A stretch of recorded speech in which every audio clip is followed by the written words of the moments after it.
नमस्कार, मैं हूं सकुन रघुवंशी और आप देख रहे हैं पॉजिटिव खबरों का डिजिटल चैनल वाइट प्रिंट। संतों की वाणी अनंत काल से हमारे मन मस्तिष्क में गुंजित होती रही है, हमें मार्ग प्रशस्त करती रही है। संतों की वाणी हमारे लिए न केवल गुरु के रूप में, एक मार्गदर्शक के रूप में, बल्कि जन्म देने वाले माता पिता के रूप में भी हमारे सामने रही है। आपको आज साबका करा रहे हैं ऐसी शख्सियत से जो आध्यात्मिक विभूति हैं, माँ भावना रामानुजन। मैं आपको उनके बारे में थोड़ा सा बता दूं। माँ वृंदावन से आती हैं, वहाँ पर यशोदानंदन धाम की बहुत सुंदर स्थापना की हुई है। मैं स्वयं वहाँ पर जाकर आया हूँ, इसलिए कह सकता हूँ। और उसकी स्थापना अनंत श्री विभूषित श्रीमद् जगत गुरु रामानुजाचार्य स्वामी श्री चतुर्भुजाचार्य जी महाराज ने की। आप उनकी भार्या भी हैं और उस आश्रम की फिलहाल संचालिका है, क्योंकि स्वामी जी अपने शरीर की यही लीला को समाप्त कर भगवान के श्री चरणों में लीन हो चुके हैं। आपका बहुत स्वागत है माता जी। आपसे बहुत दिनों बाद मुलाकात हुई। हाँ, बिल्कुल, लंबा अरसा हो गया। मैं ये जानना चाहता हूँ, जैसे चूंकि आज आप सुंदरकांड पर ही प्रकाश डाल रही थी, भागवत जी की बात चलती है, आपने कहा भागवत जी पूर्ण ग्रंथ है। महाभारत की बात है, महाभारत भी हमें परिवार समाज सिखाता है, और रामचरितमानस या वाल्मीकि कृत रामायण भी हमें समाज में रहना सिखाती है। लेकिन मेरा प्रश्न ये है कि इनमें से निकले हुए ग्रंथ, रामायण में से, रामचरितमानस में से निकला हुआ ग्रंथ सुंदरकांड, महाभारत में से निकला हुआ ग्रंथ श्रीमद् भगवद गीता, इनसे कहीं ज्यादा पॉपुलर हो गए। क्या ये इनका लघु रूप है? क्या इनके पीछे क्या कारण है कि ये ज्यादा पॉपुलर हुए? नहीं, ऐसा है, आज कली काल के प्लेटफॉर्म पर इनकी सार्थकता आपको विराट रूप में दिखाई देगी। श्रीमद् भगवद गीता में आपके जीवन से संबंधित जितने प्रश्न हो सकते हैं और आपको जीवन को जीने की एक सुंदर कला की प्राप्ति होती है, वो किसी वर्ग का व्यक्ति हो, वो किसी आयु का व्यक्ति हो, उसके जीवन में कैसा भी प्रश्न हो, कैसी भी समस्या हो, उसका समाधान आपको श्रीमद् भगवद गीता के भीतर में प्राप्त हो जाएगा, जो भगवान के द्वारा दिया गया उपदेश रहा। रही बात सुंदरकांड की, तो मानस के जो 7 कांड हैं वो वास्तव में 7 सोपान हैं, 7 सीढ़ियां हैं जीव के उत्तरों उत्तर विकास की। और मानस में एक ही कांड है जो भाववाचक संज्ञा पर है, जिसे सुंदरकांड कहते हैं। और 7 सोपान में जब हम सुंदरकांड में पहुंच जाते हैं, सुंदरकांड पर कब पहुंचते हैं इसको मैं थोड़ा 5 मिनट में विस्तार में कहती हूं। जो मानस के 7 कांड है उसमें प्रथम कांड बाल कांड है। बाल कांड का अर्थ है कि जब मन बालवत हो जाएगा, है ना।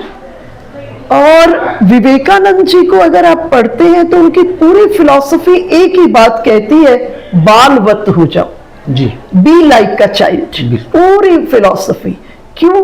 क्योंकि बच्चे का मन, बच्चे की वाणी और बच्चे का कर्म तीनों एक सेंटर पर होते। हम आपके साथ गड़बड़ी क्या है? हम बोलते कुछ है, हम सोचते कुछ है, करते कुछ है।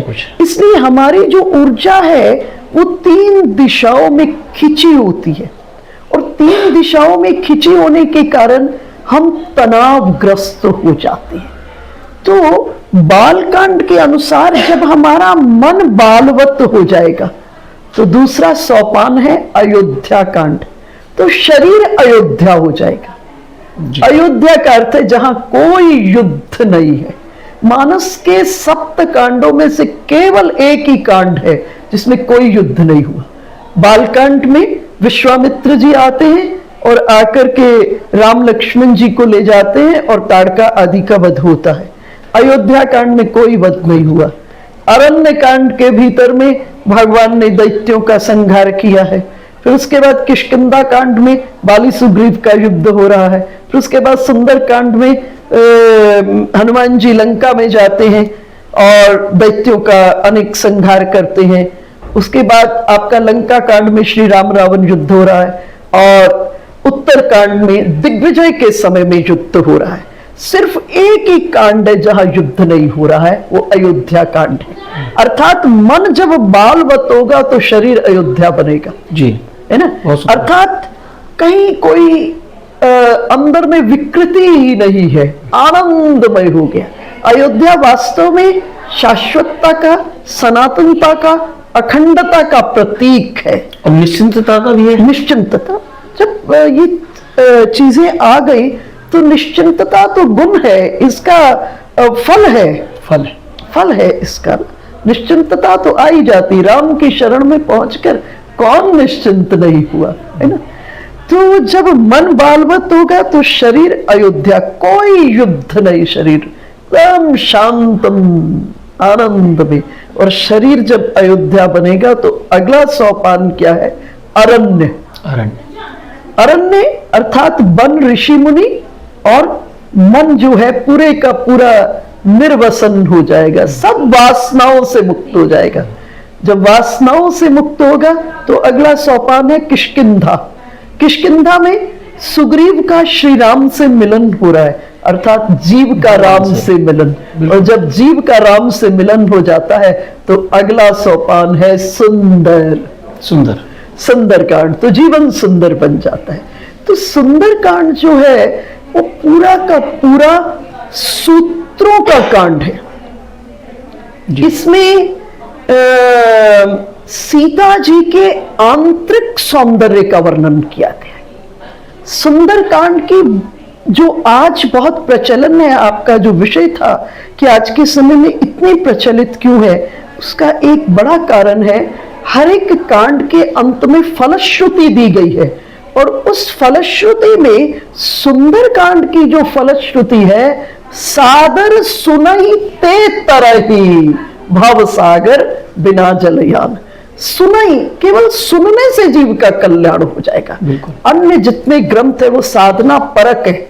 साधना परक का अर्थ है कि ग्रंथों में जिन जिन साधनाओं का वर्णन किया है, अगर आप वो करेंगे तो फल मिलेगा, नहीं करेंगे तो कोई फल नहीं मिलेगा जी। तो सुंदर कांड की विशेषता इसलिए है, आप कोई साधना नहीं भी करते हैं, केवल सादर सुनई ते तरही, केवल श्रवण मंगलम है, इसके सुनने से ही जीव का कल्याण हो जाएगा। तो इसका मतलब तो हम ये भी माने कि ये एसेंस हो गया, मतलब एसेंस हो गया।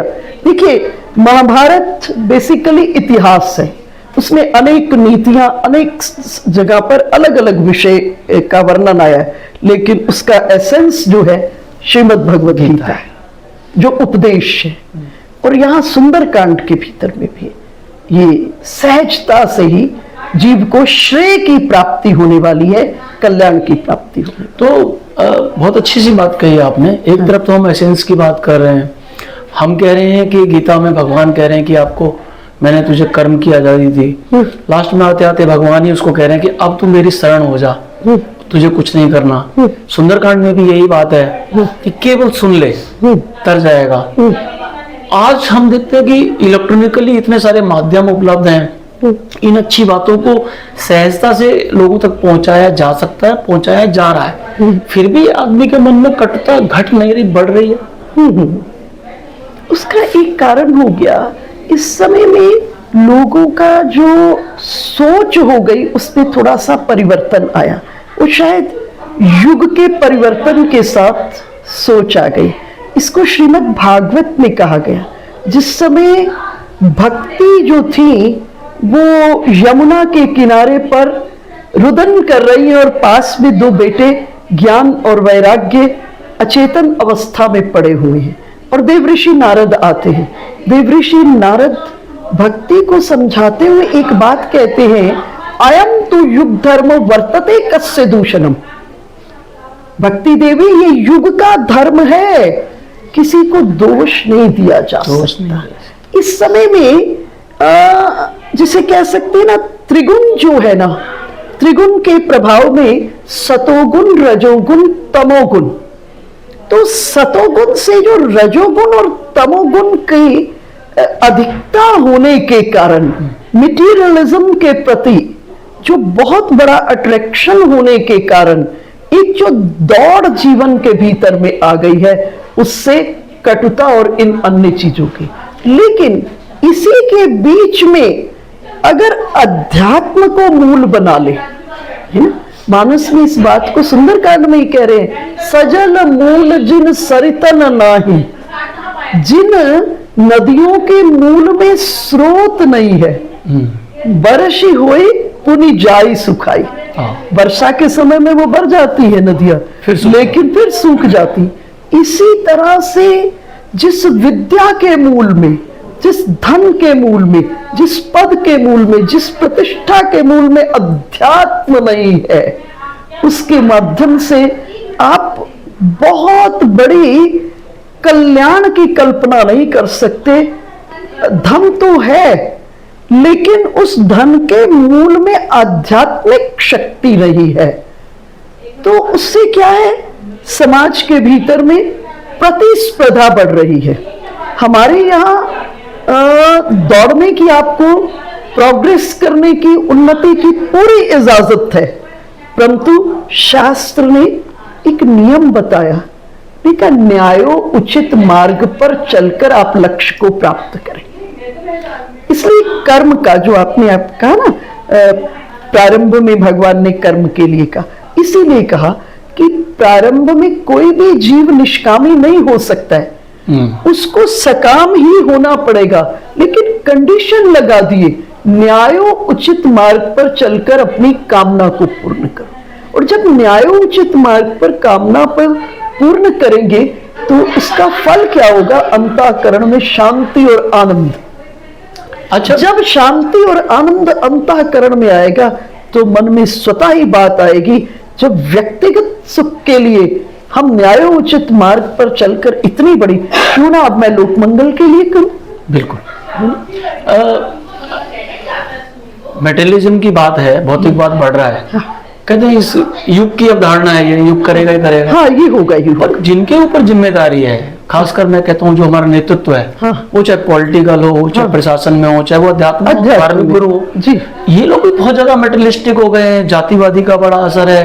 धर्म गुरुओं में मैं देख रहा हूँ कि सोने चांदी की तरफ उनका लोलुपता बहुत ज्यादा है, ग्लैमर की तरफ उनकी बड़ी, इनका कुछ तोड़ है क्या? जबकि वहीं सरिता वहीं से आनी थी और समाज में जानी थी, वहीं पर इस देश का फकीर है ना, कभी फकीरी से जाना जाता था। इस देश का संत कभी फकीरी से जाना जाता था।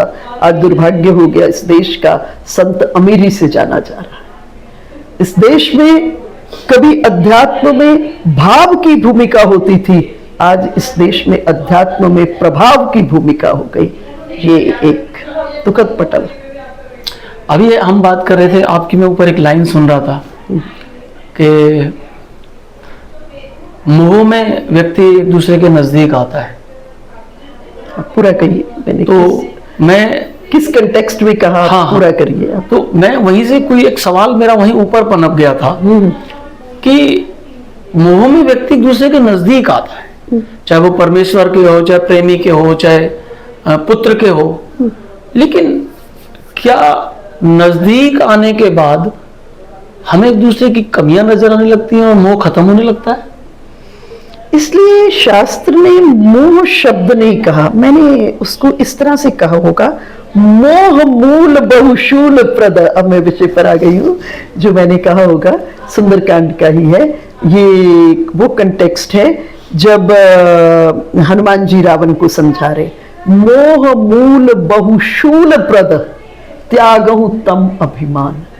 कहा मोह जो है मूल कारण है इस जीवन में दुख का मुख्य कारण मोह है, और बहुत शूलप्रद, बड़ा कष्ट देने वाला। इसलिए क्या करना, त्यागहु तम अभिमान, तामसिक अभिमान को त्याग दिया। और आज लोग अभिमान के कंसेप्ट को ठीक से समझ नहीं पा रहे कि किस अभिमान को शास्त्र ने त्यागने के लिए कहा। शास्त्र ने तामसिक अभिमान को त्यागने की। और तामसी अभिमान किसका है? इस देह का, इस मिट्टी का। मिट्टी का।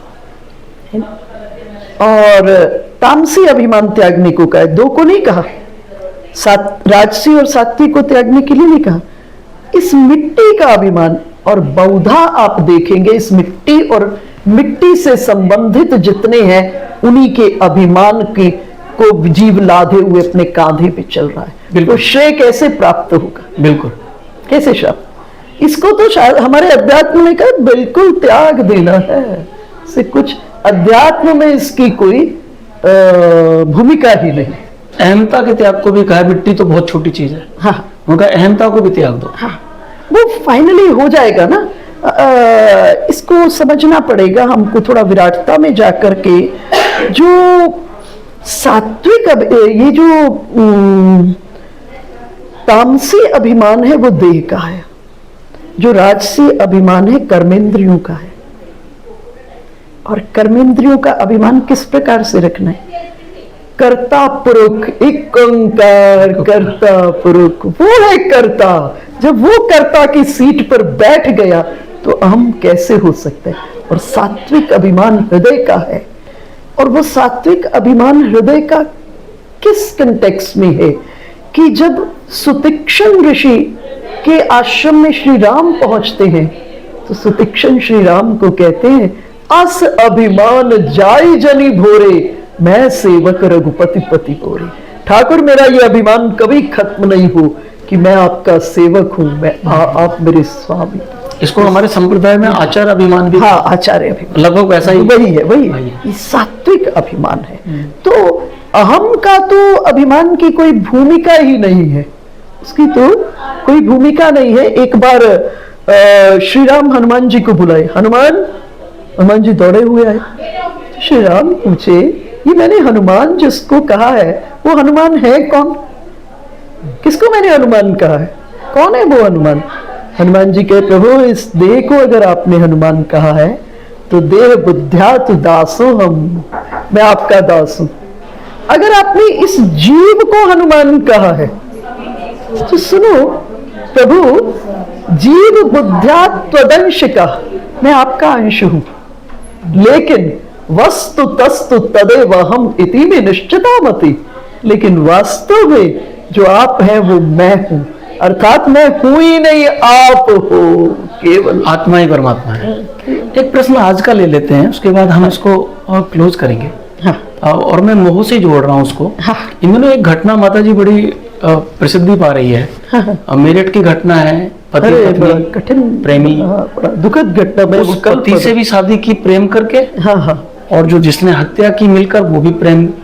क्या हुआ वहां? मोह था, प्रेम हुआ? ना, वहां कहीं प्रेम नहीं है। इसको अंग्रेजी में एक शब्द इन्फेचुएशन कहते हैं ना, सिर्फ दैहिक आकर्षण ये, और कई अन्य प्रलोभन, ये समाज में ये वृत्तियां, ये कुरीतियां, ये स्थितियां तब उभरती हैं तब जब कहीं संस्कार में दोष आ गया है, कहीं प्रारंभ में वो शिक्षा नहीं दी गई है। इसलिए मैं कहीं भी सत्संग में जाती हूँ एक बात पर जोर देती हूँ कि एक नियम जरूर बनाओ अपने घरों में कि थोड़ी देर बैठ करके रामचरितमानस का पाठ करो। परिवार को बिठा, हाँ, परिवार को बिठाकर हृदयांगम करते हुए उसका जरूर करो। क्योंकि मानस का अर्थ है जीवन जैसा होना चाहिए, जैसा होना चाहिए, ये मानस है। और आप महाभारत कहे तो जैसा हो रहा है, जैसा मानस जैसा होना चाहिए। तो ये तो समाज के भीतर में संस्कार का बहुत बड़ा दोष। पश्चिम की जो, हालांकि वो लोग तो यहाँ आकर के बड़ा अपने आप को, यहाँ के कल्चर को देख करके, यहाँ की आध्यात्मिकता को देख करके उनके मन में अब ये प्रश्न हो गए हैं, क्योंकि उन्होंने इन चीजों को बहुत देख लिया था। अब वो बैक टू पेविलियन जिसे कह सकते हैं आना चाह रहे हैं, और वो लोग वापस इस चीज को अपनाना चाह रहे हैं, क्योंकि उन्होंने सब जगह खोज ली शांति। शांति नहीं मिली। शांति वो जान गए कि उस परम के चरण में ही शांति है, वहीं पहुंचेंगे तब शांति की प्राप्ति होगी। तो ये हुई बात, माता जी ने समस्या भी बताई है और उसका निराकरण भी बताया है। और ज़्यादा बात करना चाहते हैं, उनका संग चाहते हैं, उनका सानिध्य चाहते हैं, आशीर्वाद चाहते हैं, वृंदावन आइए, वहाँ पर है यशोदानंदन धाम, जो पहली बहुमंजिला पार्किंग मिलती है उसके पास ही आश्रम है आपका, वहाँ आप उनसे मिल सकते हैं। और आपको कैसी लगी प्रस्तुति जरूर बताइएगा। मैं हूँ शकुन रघुवंशी। माता जी आपका बहुत बहुत शुक्रिया, आपने समय दिया। जय आनंद, जय आनंद। नारायण।